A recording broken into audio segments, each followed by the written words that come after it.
ಪುತ್ತೂರಿಗೆ ಬಂದ ಉದ್ದೇಶ AC ಕೋರ್ಟ್ಗೆ ಹೋಗ್ತಾ ಇದ್ದೇನೆ.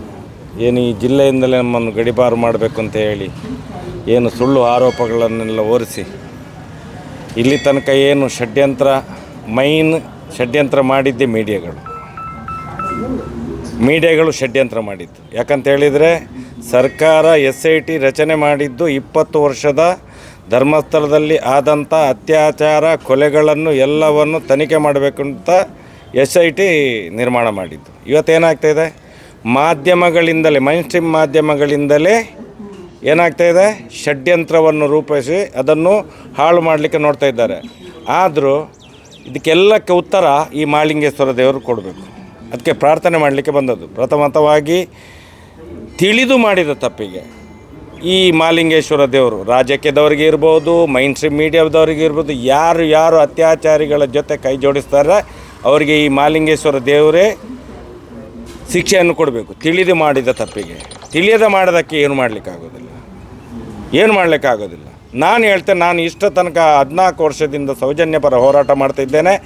ಏನೆಲ್ಲ ಆರೋಪ ಮಾಡಿದ್ದೇನೆ ಅದು ಎಲ್ಲವೂ ಆ ಮಹಾಲಿಂಗೇಶ್ವರ ದೇವರಿಗೆ ಗೊತ್ತಿದೆ, ಆ ಮಂಜುನಾಥ ದೇವರಿಗೆ ಗೊತ್ತಿದೆ. ನಾನು ಇಷ್ಟ ತನಕ ಹೇಳಿದ್ದು ಸತ್ಯವೇ. ಅಲ್ಲಿ ಅತ್ಯಾಚಾರ ಆಗಿದ್ದು ಹೌದೇ, ಅಲ್ಲಿ ಅನಾಚಾರ ಆಗಿದ್ದು ಹೌದೇ, ಅಲ್ಲಿ ದೀನದಲಿತರ ಭೂಮಿ ಒಳಗೆ ಹಾಕಿದ್ದು ಹೌದೇ, ಅಲ್ಲಿ ಬಡ್ಡಿ ವ್ಯವಹಾರ ಮಾಡಿದ್ದು ಹೌದೇ. ಇದು ಮಹಾಲಿಂಗೇಶ್ವರ ದೇವಸ್ಥಾನದ ಅಂಗಣದಲ್ಲಿ ನಿಂತು ಹೇಳುವಂಥದ್ದು. ನಾನು ಇದಕ್ಕೆ ಶಿಕ್ಷೆ ಆಗಲೇಬೇಕು. ಈ ದೇಶದ ಕಾರ್ಯಾಂಗದ ವ್ಯವಸ್ಥೆಯಲ್ಲಿ, ಈ ರಾಜ್ಯದ ಕಾರ್ಯಾಂಗದ ವ್ಯವಸ್ಥೆಯಲ್ಲಿ ನ್ಯಾಯ ಸಿಗದಿದ್ದರೂ ಕೂಡ ಈ ಮಹಾಲಿಂಗೇಶ್ವರ ದೇವರ, ಆ ಧರ್ಮಸ್ಥಳದ ಮಂಜುನಾಥ ದೇವರ, ಅಣ್ಣಪ್ಪ ಸ್ವಾಮಿಯ ನ್ಯಾಯಾಲಯದಲ್ಲಿ ನ್ಯಾಯ ಸಿಗಲೇಬೇಕು. ಇಷ್ಟೇ ಹೇಳಲಿಕ್ಕೆ ಇಚ್ಛೆಪಡ್ತೇನೆ. ಜಾಸ್ತಿ ಮಾತಾಡೋದಿಲ್ಲ. ಮುಂದಿನ ದಿನಗಳಲ್ಲಿ ಮಾತಾಡ್ತೇನೆ. ಡಿಸೆಂಬರ್ 16ಕ್ಕೆ ಮಹಿಳೆಯರೇ ಸೇರಿ, ಅದು ಯಾವ ಒಂದು ಸಂಘಟನೆ ಇದಾವೆ ಎಲ್ಲ ಮಹಿಳೆಯರು ಸೇರಿ ಮಾಡುವಂಥ ಹೋರಾಟ. ಅದಕ್ಕೆ ಆ ಸಂಘಟನೆ ಈ ಸಂಘಟನೆ ಅಂತ ಯಾರೂ ಮುತುವರ್ಜಿ ವಹಿಸ್ಕೊಳ್ಳಿಲ್ಲ. ಎಲ್ಲ ಸಂಘಟನೆ ಸೌಜನ್ಯ ಹೋರಾಟ ಸಮೇತ ಸೇರಿಕೊಂಡು ಮಾಡುವಂಥ ಹೋರಾಟ, ಮಹಿಳೆಯರೇ ಮಾಡುವಂಥ ಹೋರಾಟ, ಮಹಿಳೆಯರು ಹೆಚ್ಚಿನ ಸಂಖ್ಯೆಯಲ್ಲಿ ಬರಬೇಕು ಅಂತ ಹೇಳಿ ಅಪೇಕ್ಷೆ ಪಡ್ತಿದ್ದೇವೆ ನಾವು. ಅಷ್ಟೇ. ನಿಮ್ಮದು ಬೆಂಬಲ ಸಂಪೂರ್ಣ ಖಂಡಿತ ಇದೆ ಸರ್. ಈಗ SIT ಅವರು ವರದಿ ಕೊಟ್ಟದ್ರ ಬಗ್ಗೆ SIT ವರದಿ ಕೊಟ್ಟದ್ದಲ್ಲ, ಇದು ರಿಪೋರ್ಟ್ ಕೊಟ್ಟಿದೆ. ತನಿಖೆ ಏನೇನಾಗಿದೆ ರಿಪೋರ್ಟ್ ಕೊಟ್ಟಿದ್ದಾರೆ ಅವರು. ಇದನ್ನು ಮಾಧ್ಯಮಗಳು ಚಾರ್ಜ್ ಶೀಟ್ ಅಂತ ಹೇಳಿ ಮೈನ್ಸ್ಟ್ರೀಮ್ ಮಾಧ್ಯಮಗಳು ಸುಳ್ಳು ಹೇಳ್ತಾ ಇದ್ದಾವಲ್ಲ, ನಾಚಿಕೆ ಆಗಬೇಕು ಇವರಿಗೆ. ಇದೆಲ್ಲ ಮಾಡಬಾರ್ದು, ತಪ್ಪು ಕೆಲಸ ಮಾಡಬಾರ್ದು. ಮಾಧ್ಯಮಗಳು ಏನು ಸತ್ಯದ ಕಣ್ಣು ತಿರ್ಸಲಿಕ್ಕಿರುವಂಥದ್ದು. ಇವತ್ತು ಸುಳ್ಳೇ ಹೇಳ್ತಾ ಇದ್ದಾವೆ, ಬದುಕ್ತಾರೆ ಇವರು. ಅದಕ್ಕೆ ಇಂಥ ಮಹಾಲಿಂಗೇಶ್ವರ ದೇವರ ಶಾಪ ಕೊಡಬೇಕಂತ ಹೇಳಿ ಇಲ್ಲಿ ಫಸ್ಟಿಗೆ ಬಂದದ್ದು. ಅದಕ್ಕೆ ನಾನು ಈಗ AC ಕೋರ್ಟಿಗೆ ಹೋಗ್ಲಿಕ್ಕಿದೆ, ರೌಡಿ ಲಿಸ್ಟ್ ಇದು ಏನು ಅಲ್ಲಿ ಸುಳ್ಳು ಕೇಸುಗಳನ್ನು ಇದು ರೆಡಿ ಮಾಡಿದ್ದಾರೆ ಅಂತೇಳಿ. ಒಂದು ನೋಡಿ ನಾಚಿಕೆ ಆಗ್ತದೆ ನಮಗೆ. 14 ವರ್ಷದಿಂದ ಧರ್ಮಸ್ಥಳ ಗ್ರಾಮದಲ್ಲಿ ರಾಜ್ಯ ಬೀದಿಯಲ್ಲಿ ಆದಂಥ ಅತ್ಯಾಚಾರ ಕೊಲೆ ಪ್ರಕರಣ, ಆ ಹೆಣ್ಣು ಮಕ್ಕಳಿಗೋಸ್ಕರ ಹೋರಾಟ ಮಾಡ್ತಿದ್ದೇವೆ.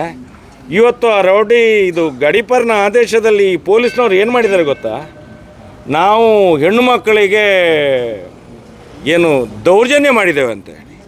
ಎಂಥ ಪಾಪಿ ಪೊಲೀಸ್ನವ್ರು ಇದ್ದಾರೆ ಅಂತ ಹೇಳಿದರೆ ಇವರಿಗೆ ಬದುಕಲಿಕ್ಕೆ ಆಗ್ತದೆ. ಅದಕ್ಕೆ ಇಲ್ಲೇ ಅದಕ್ಕೆಲ್ಲ ಉತ್ತರ ಇವರೇ ಕೊಡಬೇಕು, ಮಹಾಲಿಂಗೇಶ್ವರ ದೇವರು ಕೊಡಬೇಕು, ಆ ಅಣ್ಣಪ್ಪ ಸ್ವಾಮಿ ಮಂಜುನಾಥ ದೇವರು ಕೊಡಬೇಕು ಅಂತ ಹೇಳಿ ಪ್ರಾರ್ಥನೆ ಮಾಡಿ ಹೊರಟದ್ದು ನಾನು ಇಲ್ಲಿ. ನೀವು ಮತ್ತು ಚಿನ್ನಯ್ಯ ಆದಿಚುಂಚನಗಿರಿ ಸ್ವಾಮೀಜಿ ಹತ್ರ ಹೋಗಿದ್ದೀರಿ? ಖಂಡಿತ ಹೋಗಿದ್ದೇವೆ. ನಾನು ಮಾತ್ರ ಚಿನ್ನಯ್ಯ ಮಾತ್ರ ಹೋಗಿದ್ದಲ್ಲ, ಸೌಜನ್ಯನ ಮನೆಯವರು ಇದ್ದರು, ಸೌಜನ್ಯಪರ ಹೋರಾಟಗಾರರಿದ್ದರು. ಆದಿಚುಂಚನಗಿರಿಯಲ್ಲಿ 1.5 ಗಂಟೆಯ ಕಾಲ ನಿರ್ಮಲಾನಂದ ಸ್ವಾಮೀಜಿ ಹತ್ರನೇ ಎಲ್ಲವನ್ನು ಬಿಡಿಸಿ ಹೇಳಿದ್ದಾನೆ ಅವನು. ಏನು ನನ್ನ ಹತ್ರ 1.5 ಗಂಟೆ ವೀಡಿಯೋ ಬಿಟ್ಟಿದ್ದಾನಲ್ಲ, ಅದಕ್ಕಿಂತ ಜಾಸ್ತಿ ಹೇಳಿದ್ದಾನೆ. ಯಾರ್ಯಾರು ರೇಪಿಸ್ಟ್ ಮಾಡಿದ್ದಾರೆ, ಯಾರ್ಯಾರು ಮಾಡಿಸಿದ್ದಾರೆ ಎಲ್ಲವನ್ನೂ ಹೇಳಿದ್ದಾನೆ ಅವನು. ಸ್ವಾಮೀಜಿಗಳು ಬಂದು ಹೇಳಿ ಅಲ್ಲ ಮುಂದೆ, ಯಾಕೆ ಹೇಳೋದಿಲ್ಲ ಸ್ವಾಮೀಜಿಗಳು? ಇವತ್ತು ಸ್ವಾಮೀಜಿಗಳು ಅವತ್ತೇ ಹೇಳಿದ್ದಾರೆ ನನ್ನ ಹತ್ರ. ನಾಳೆ ಮುಖ್ಯಮಂತ್ರಿಗಳು ನನಗೆ ಮೈಸೂರಲ್ಲಿ ಒಂದೇ ಸಭೆಯಲ್ಲಿದ್ದೇವೆ ನಾವು. ಆ ಸಭೆಯಲ್ಲಿ ಅವರಿಗೆ ಪೂರ್ತಿ ವಿವರನ್ನು ಹೇಳ್ತೇವೆ ಅಂತೇಳಿ. ಶಿಕ್ಷೆ ಖಂಡಿತ ಕೊಡಿಸ್ತೇವೆ. ಮಹಾಕಾಳನ ಮೇಲೆ ಪ್ರಮಾಣ ಮಾಡಿದ್ದಾರೆ ಅವರು, ಶಿಕ್ಷೆ ಕೊಡಿಸ್ತೇವೆ ಅಂತ ಹೇಳಿ. ಯಾರು? ನಿರ್ಮಲಾನಂದ ಸ್ವಾಮೀಜಿ ಅವರು. ಕೊಡಿಸಲಿ ಅವರು. ಅದು ಬಿಟ್ಟು ರಾಜಕೀಯ ಮಾಡೋದಲ್ಲ. ಸ್ವಾಮೀಜಿಗಳು ಮಠದಲ್ಲಿ ಕೂತ್ಕೊಂಡು ರಾಜಕೀಯ ಮಾಡೋದಲ್ಲ. ಯಾವ ಸ್ವಾಮೀಜಿಗಳು ಬೇಕಾದರೆ ಇರಲಿ.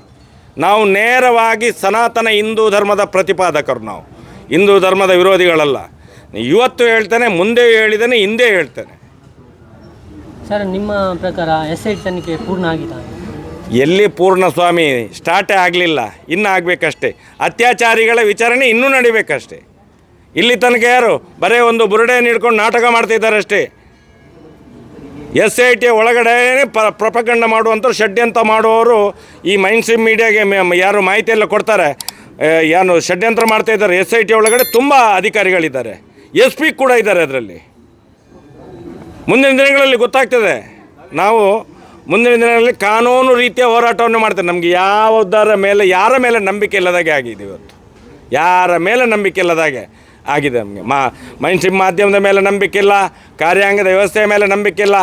ಈ ದೇಶದ ಕಾನೂನಿನ ಮೇಲೆ ಮಾತ್ರ ನಂಬಿಕೆ ಇರುವಂಥದ್ದು. ಮುಂದಿನ ದಿನಗಳಲ್ಲಿ ಕಾನೂನು ರೀತಿಯ ಹೋರಾಟವನ್ನೇ ನಾವು ಮಾಡ್ತೀವಿ.